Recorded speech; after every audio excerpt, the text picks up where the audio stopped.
my days, guys. I cannot believe that this filter's been in my car for 16 years.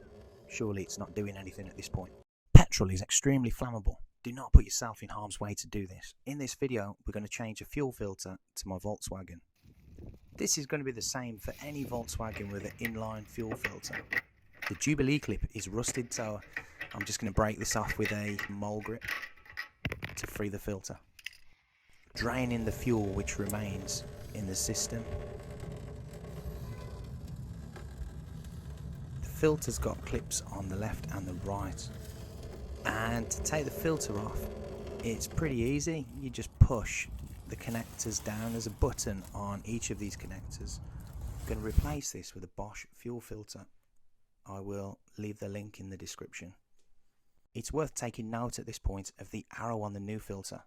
So that has to be the direction of flow of the fuel. Push it into the plastic connectors and you should hear a little click when it's in place. These are the connectors right here, and each side has got a push button which will release the fuel filter. Right now I'm adding a new Jubilee clip to keep the filter in place.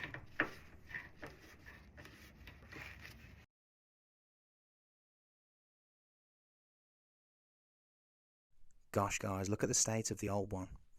It's crazy to think that this was installed in the factory when the car was brand new.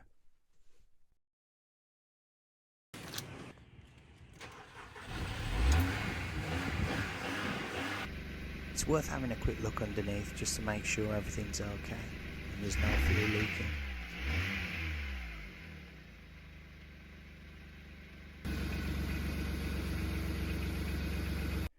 Thanks for watching, and if you got any value out of this video, please consider smashing that subscribe button.